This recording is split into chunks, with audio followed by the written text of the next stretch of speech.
Hey guys, so this is Dynamo Basics, getting to know Dynamo. So in this class or course, whatever you want to call it, we're going to be talking about what is Dynamo, briefly, versions, opening, UI, nodes, wires, library, and just some practical scripts. I want to get as much information in here as possible, but kind of keep it brief as well. The idea behind this course is that it'll give you kind of that practical understanding of Dynamo to be able to use it and leverage it, and give you that kind of basic understanding on how to leverage a tool like this and kind of think in this way, so that you can approach automation and different problems in a effective and different way, to ultimately just so that we can get better at our jobs and faster as well. So this is a course I'm going to do at my office, but also as a meetup group, and then I also wanted to do it through YouTube as well, just so I could get better at presenting it. So this is going to be the first one, and then I will be doing the meetup this week on Wednesday, and then at some point start at my office. So to get started, getting to know Dynamo and what is Dynamo. And I want to keep this as simple as possible. So, real first I want to talk about a use case, because I think this is kind of important just to show the power behind it. So AECOM, which is a incredibly large firm, AECOM Beijing reduces modeling time by more than 2 months after Dynamo software integration. And I won't go too much in depth with this, but if we open up this article, we could take a brief look at the link itself. And here you can kind of read a little bit more about it and see exactly what it is that they kind of overcame and how they leveraged it. So they were using it for structural elements, but ultimately they found that what they were doing was something that was redundant and could easily be replicated using Dynamo.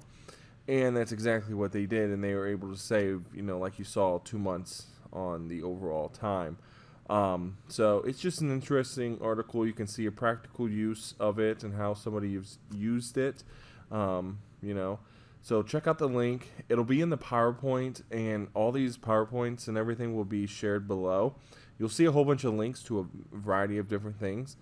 And there will be one for the Overland Park Dynamo user group, or the Dynamo Meetup group.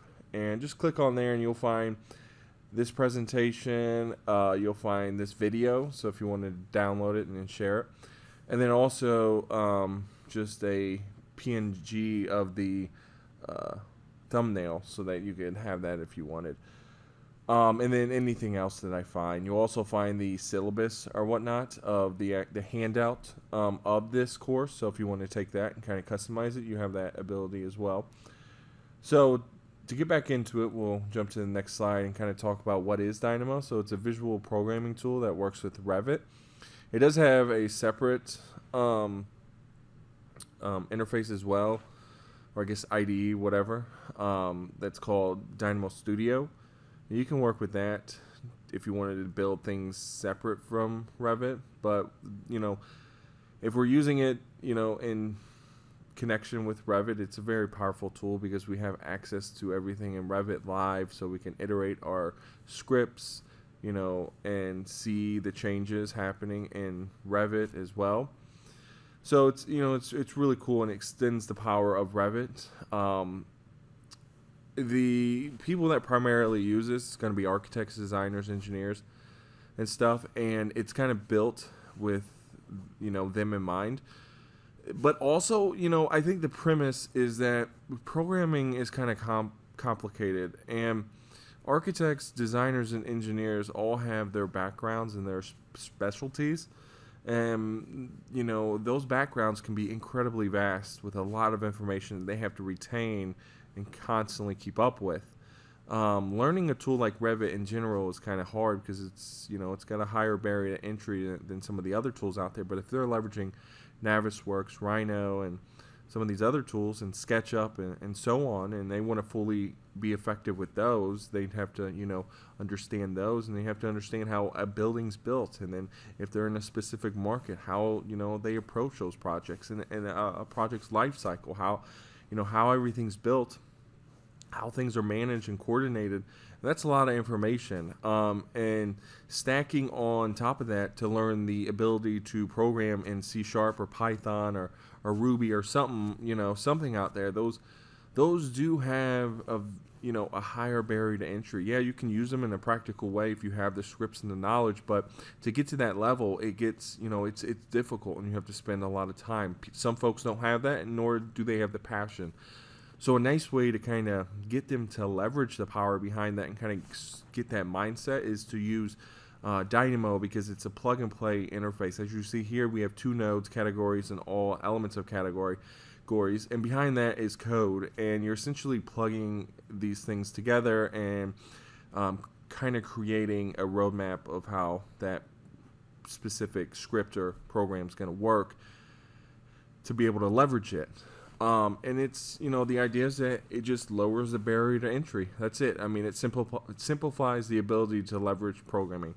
And, just like anything else, if you want to leverage it more, then you're going to have to understand it a little bit more. If you want more flexibility, with flexibility comes complexity.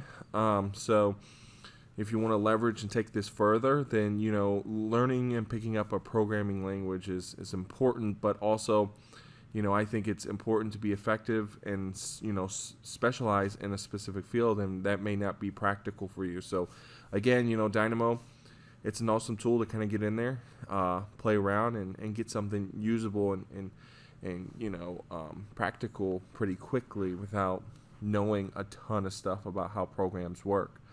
So opening and versioning. So it's located on the Manage tab, and over to the right, you'll see Dynamo and Dynamo Player.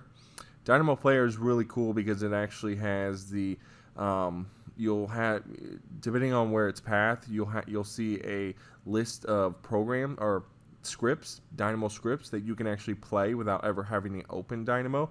So another thing, if somebody's been in the field forever and doesn't want to at all get into them, because they can be overwhelming when you see some of the kind of almost like a spaghetti mess of Dynamo nodes and wires everywhere. It can be overwhelming. So a nice way to leverage the power without getting into it is to use Dynamo Player. It'll give you a dialog box that you can kind of scroll through the different scripts that you have. If you name them pretty good, then all they have to do is press play, and then you can even have dialog box in those as well if they're a little bit more complicated. But ultimately, kind of keeping them out of that interface, but still, letting them leverage the power behind Dynamo. So depending on what versions you have, so this is going to be a little bit different when 2020 rolls out, because it's kind of, it's actually, kind of embedded in the Revit rollout, and it's going to be now this, I'm pretty sure this is the case, but it's going to be version specific. So going forward, you're going to have 2020, essentially 2020 Dynamo and 2020 Revit, and they're going to work together, and then you may have to upgrade your script. So I haven't tested none of this stuff out. I'll be able to when they roll out 2021, and when I get a chance to actually get into the 2020 version of Dynamo and see if there was any changes. But if you're working with anything previously, you may have Dynamo 1 and Dynamo 2. It's kind of like Python 2 and 3. There's some differences between the tools themselves. And Dynamo 2 is kind of the updated one. They've only made improvements. There isn't like a huge syntax difference. There's more tools in it and the ability to, use better things. The interface is a little bit different, but ultimately 2 is what you have to go forward with. There's no ability that I'm aware of that you can get it in 2020 that you can get version 1.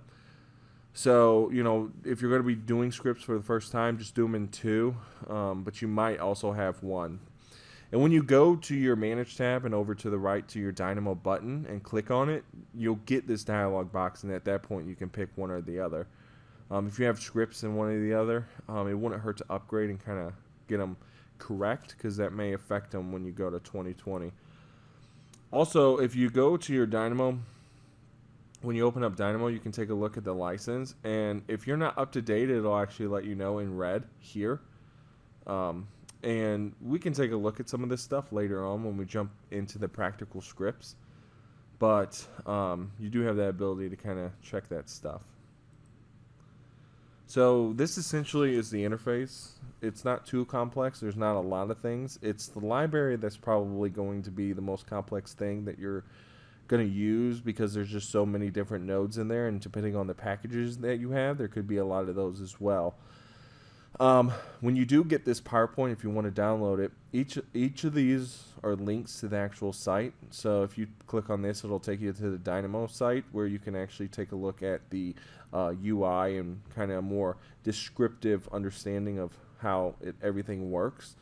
Because I haven't touched on all the information, but I'm just trying to get you kind of the practical understanding of it. But if you want to go in more depth, you can definitely check these out. So up here at the top, you have the toolbar. So that's going to be your simple kind of open, save, and stuff, and kind of, undo buttons. Up here, all the way up at the top, you have your menus. So your file, edit, view, packages, settings, help. And we'll take a look at those real quick when we open Dynamo as well. We'll just briefly but it has all your typical stuff. Packages is probably the nicest thing, because you can jump in there, and that's where you would go to essentially search for some of these really cool packages, which we won't really touch too much in, unless it was a required thing to build that script. Over here, the workspace. So this is essentially your workspace. There's two things in the workspace to kind of think about. You have your scripts, and over here to the right, you can see in blue, it's set to script. But you also have geometry as well. So if you're generating geometry, or you're pulling geometry, such as rooms and stuff, out of Revit, you could come over here, press the geometry button, and you'll be able to kind of see that, and your nodes or your script will kind of gray out so that you can see the geometry itself. You could also press escape, which is a nice little key that you can use to toggle on and off that tool. And then the library. So like I said, it's kind of a little bit more complicated because of everything in there. What's nice is we have a search function. Primarily what I do is I search for my stuff. If I have an idea of what I want to do, I'll search it before I even go looking for it, because funny enough, if depending on how well, some of the packages and stuff, how they name their nodes, or, and some simple ones that are default in Dynamo, you can search exactly what you want and kind of find a node that accomplishes that. And then based off of the inputs, which we'll take a look closer, the inputs will give you information on the type of like data that needs to go into that input for that node. Execution bar. So down here you can set it to automatic and manual, and one more, and I can't remember it. I can't remember what it's called, but we'll take a look at it when we jump in there. So here's the nodes, pretty much. So we started with the user interface, the nodes. So now we're on nodes, and these are your typical nodes. So we have our categories, all element of categories, element.name, node, which is going to be in the default Dynamo library. And then you kind of just plug them together. You can see the wires barely there, but you have an output right here, and then you have an input. Down here is a custom node, and it just has a bunch of nodes within it, pretty much, and then or node block, and it you can run it separately, or you can compile it and then run it as just one node with an input and output. And then you have just nodes from Package Manager, so those are going to be a variety of different custom nodes. And then down here, Python scripts. So you can see here, this is a Python script, and you can open it up, and it looks like this. And if you go into this, it'll give you a dialog like this, and you can work with it. And then again, you're going to have to know Python to kind of leverage this, but you're working with the Revit API and kind of, trying to create different processes through there. And to me, it's really powerful. You can do a lot with it. So it's something worth checking out, depending on how far you want to go with this. And I know some great resources for this as well. So reach out if this is something you want to learn a little bit more about. Wires. Well, this is kind of like the wires and the nodes. So we have a node. This is essentially what a node is. The wire is just a connection between them. It's kind of like the data flow. We have the input, so that's right here. The output is here. This is an output as well. So we have the category to category. And if you hover over it, it'll kind of tell you the value type that needs to come, plug into this input.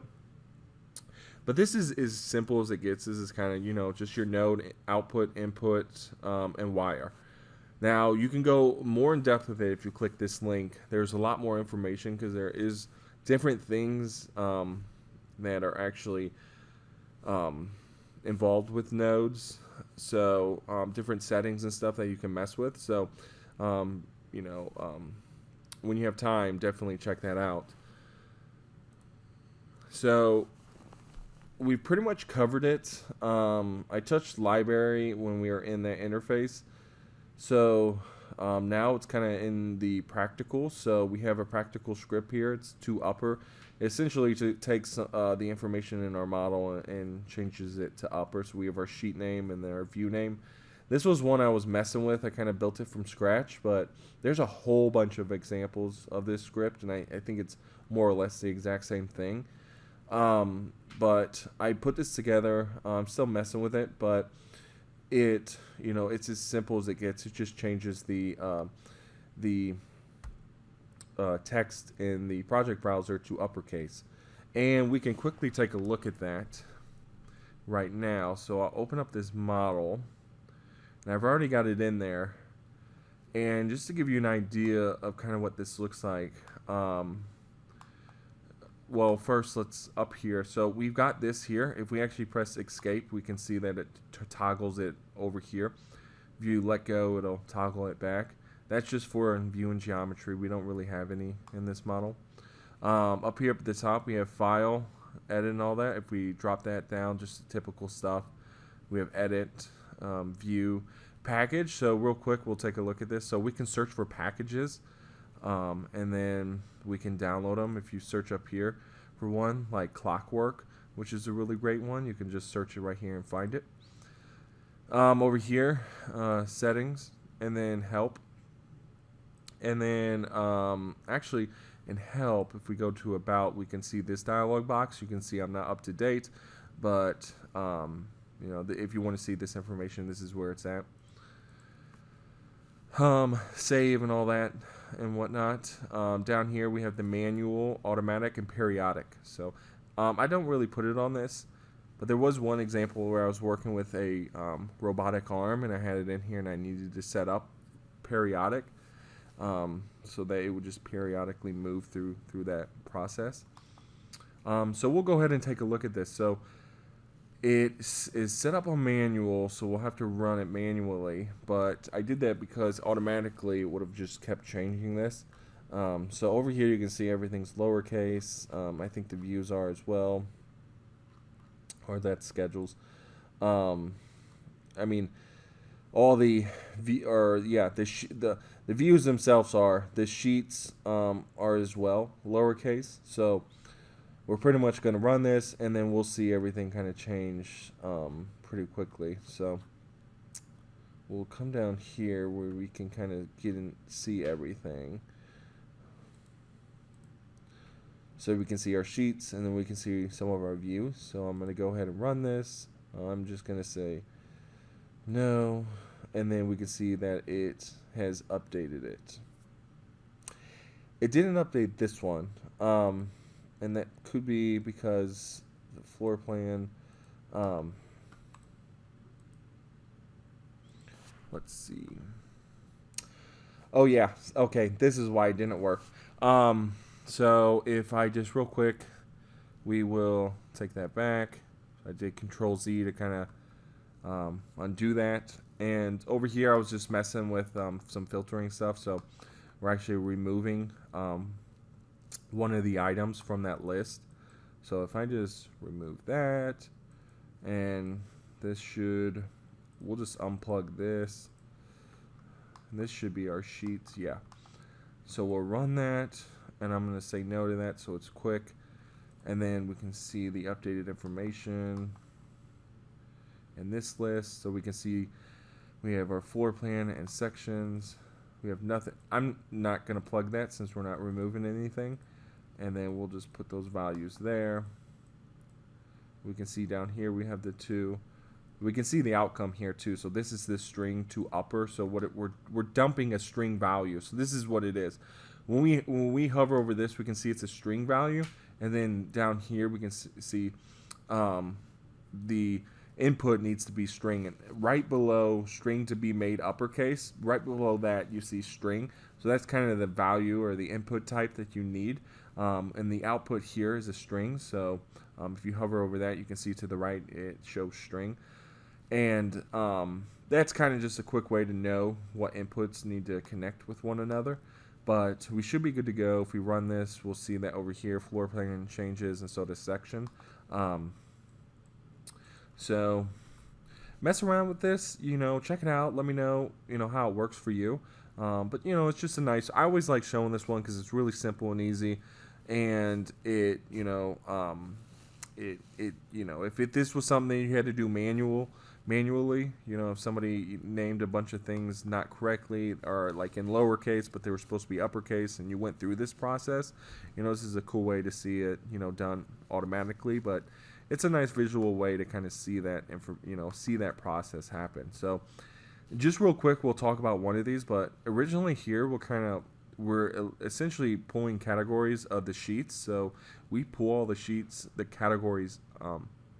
We just kind of pulled that value, just sheets pretty much, and then we dump that into a all elements of categories, so we can pull those elements out.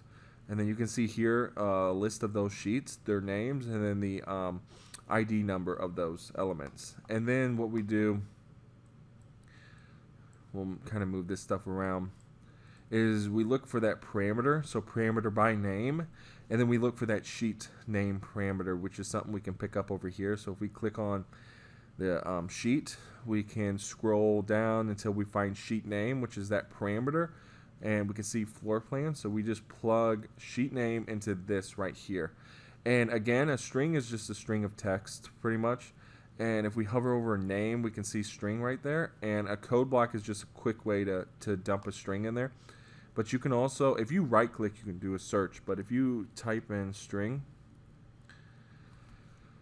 you can find string right here, and then you can do the same thing as this code block's doing. So we'll delete that. And then when we dump it in here, we get that parameter value, which the reason why we're doing this is because when we set those values, those new updated values, which is what this node is doing, it's updating those parameters. We need to actually pull those parameters out. And the input for this is a parameter. So we take the parameters from this list, plug it into this one, and now we have our list of parameters. But we want to set it. So that second input down here, which is the value, and we need to set it with the new value. So set those parameters with the new value, which is going to be this input here. And for that, we need to get the sheet name.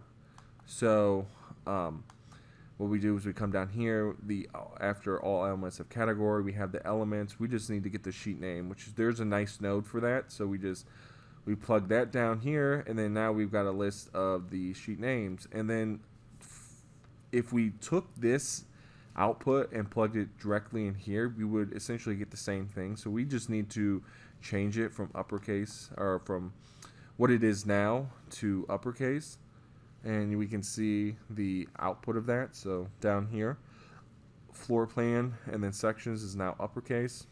It is over here as well because we already ran it, but essentially this is what you would do. You drop it down, take a look at your data, and then that's pretty much what your output is. And then we take that string value and dump it into here, and we can see the value out of this is null now because it's applied those parameters. So good to go. We can see it's updated, but essentially that's the breakdown of this process. Depending on what you want to do, you could either get in here, but depending on your skill level, you may want to kind of chart this process down beforehand. If you know you want to do something with sheets and you want to change their values, then you start with sheets and you say, I want to change the value of something, and then you kind of break that process down. There's some nice things out there. I think there's Draw.io, which is a Google app that you can use to create flowcharts and stuff. So a lot of times if I'm building an application or something, I'll start there with a flowchart and kind of talk about the process at a high level.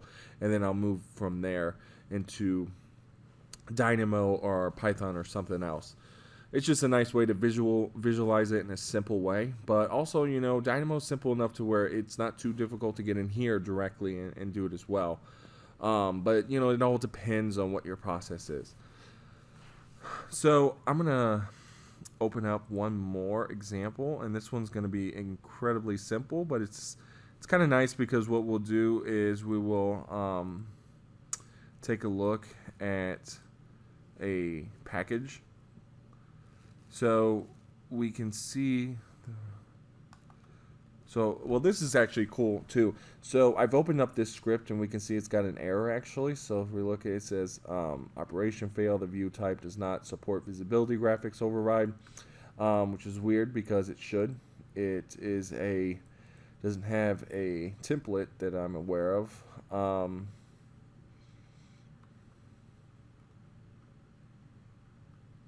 It's already ran, so we can see that it's highlighted, which I'll show you the script to kind of explain that.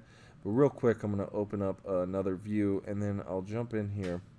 I want to change this to manual. Jump back in here. I'm going to delete this 3D view so that we can get a fresh one. Delete that. And then I'm just going to simply come back up here and open up a new one, which is going to give us a brand new view. I'm going to change the shading to consistent colors. And then down here, we can run the script real quick. Sometimes it's nice too if you unplug them and plug them back in to wipe out that warning. But sometimes you have to do that because Dynamo will act a little bit weird. But before we run this, we'll talk about this. So we have a Boolean, which is just a true and false statement. And then it plugs into this, which is just a toggle. So we're toggling that on or off. And this is warning tools.getWarning. This comes from the Bang package. If you go up to packages, search for a package like I said previously, you can search Bang and then download it. And over here to the right, so just to make sure you see it, over here to the left, we have the Bang package. We can drop that down. In Dynamo 2, it does show you add-ons. So right below add-ons, you'll see all your packages, but down here, we have the Bang package. If we drop that down, we see Revit, drop that down. And I can't remember if it's elements or selections. It doesn't matter. We're just going to look either way on all of them. So we can see get warnings. So if we click on that, we can now get the warnings. There's some nice tools in here too. The Aussie BIM guru, I think that's his name. He has some. He reached out and commented on a video I made about kind of talking about this. They have some other ways to filter these things down as well, so that you can get a more specific highlights of different warning types instead of highlighting everything. So that's kind of a cool, good to know if you want to take this a little bit further, but I'll leave that up to you. But so if you run this, so we'll go ahead and run this real quick. This is a node that is theirs, so make sure to download the package, and then you can use it. And then you just take a color. So this is just getting all the warnings. You tie that into it because now you have the elements. It's just grabbing the elements from the warnings, and then you dump it into this, which is just overriding it with a color, and then you tie in just any color you want from the color palette. And then we run it, and then we get this warning.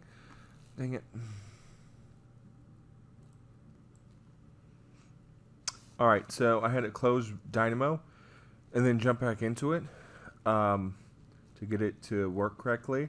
Sometimes, you know, you have to do those things. Sometimes I don't know why. For this example, I don't know why I did that, but we, you know, pretend like I just ran it, and we can see now it's overridden the elements. If we, you know, the premise of this is to overwrite elements with warnings. If we click on this, we can see that it does have a warning. We can come up here and show related warnings. Now, if we take a look at the dialog box of those warnings, all this is doing is actually going in here and grabbing those element IDs, so we can see the ID right here. It's pulling that in, and then we're just overriding that element pretty much. You know, again, if you check out their package, you can find some nodes about filtering this down a little bit more if you want to see different things, but it's just a cool way to visualize your warnings. So check it out. Let me know what you think, and let me know if you have any questions. So real quick, we'll jump back into this Dynamo PowerPoint, and we'll just finish it. So if you have any questions, let me know. Comment, reach out directly, whatever the case is. Let me know if none of the links work. You should be, have the ability to grab this PowerPoint, and if you want, share it with your group, and let me know how it goes. Let me know if you learned anything new, or if this is totally new to you. Make sure to like, share, comment if you want. And thanks a lot for watching. I'll be doing more of these. Again, it's 5 classes, so I'll be doing every one of those. So tune in for the next one. Thanks a lot.